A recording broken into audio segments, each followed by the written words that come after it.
I'm secure enough to where I can still do the good guy things and maintain a boundary. So I had first heard of these concepts of good guy traits, bad guy traits, or attraction and comfort from, ironically, a guy named Mystery, Eric von Markovitz. It's like 15 years ago. I met Mystery. We had a conversation about it. It was really interesting stuff. You know, he was obviously famous pickup artist, whatever, and he and I are still friends.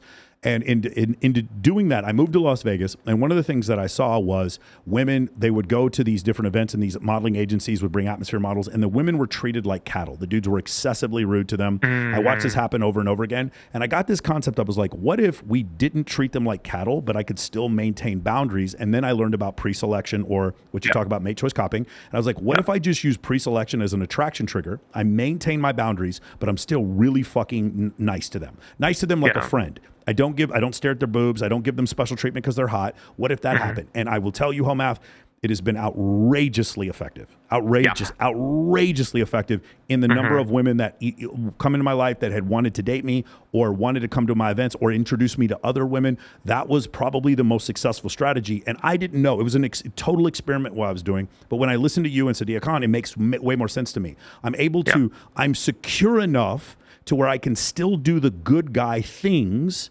and maintain a boundary. If I was just doing the good guy things because she was attractive and I was willing to go outside of myself, I'm paying for flights for women who don't give me barely any attention. I'm like, I'll fly you out. That is a high level of investment, but it also shows that my level of investment is cheap. It's easy to get my intent. And instead what I do, like I have very strict rules. Like I'm not going to fly a girl out. I'm not dating. I don't know. And this is just a personal rule for me. I would not be in a relationship with a woman I haven't already slept with. That's just a rule that I have. And those type of things. These are boundaries that I have. Also, the other thing is when men get around women, their vocal intonation changes. So their pitch goes higher and they become more expressive and their eyes get big and you start seeing autonomic responses. When you're around a lot of women, one of the things I do is because I'm around women, I don't get woman-like. Maintain masculine presence even though I'm still like opening the door for them, even though I'm still being a gentleman. Justin Waller is a friend of mine. He's really good at this concept of being a good guy who still maintains frame and has boundaries. And also the pre-selection and the mate choice copying, other women find him attractive. Because of that, you're able to generate those bad boy attraction cues while at the same time still being good. So you get attraction and comfort. And I will tell you, this is just for me in my own personal comparison, between 25, I'm 46 now, in that 20-year period, the outrageously high level of attraction I get from women in comparison to when I was 25. This is what I noticed from these attributes. Yeah, and I think that this idea of what you're talking about is riding the line between the two of these things, which is a really excessively difficult skill.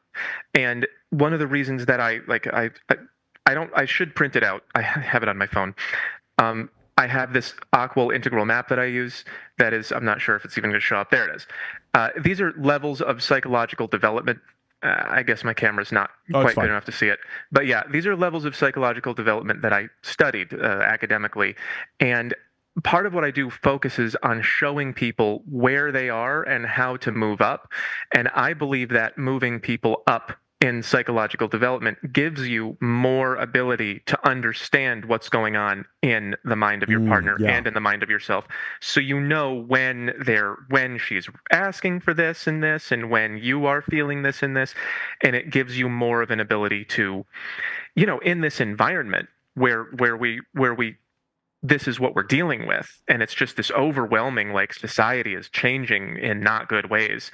Maybe just moving up on this scale is the only tool that we really have left to learn how to provide these when they're needed. And this is something that I've noticed that I've gotten really good at too. Like I started early in life being all this because I fell for it.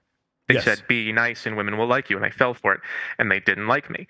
And so I said, well, so wait a minute, what do women like? Who are they spending time with? How do I become more like that? And then I went, whoa, and I just shifted over here. And I had, no money and I was on unemployment. And I was just going through dozens of women and they were crying over me. And I was like, I told you I didn't want to, didn't know where I was going in 3 weeks. And now I'm at a point in my life where I know how to provide, except for money, which I haven't gotten yet. I know how to provide what women need when they need it. And the relationships that I have been having have been really powerfully more positive than any that I've had in the past. And I'm hoping to be able to transfer that skill to other people through my videos and my personal coaching. I think it might be our only shot to just make that kind of go viral, the idea that you need to grow up and learn how to do that.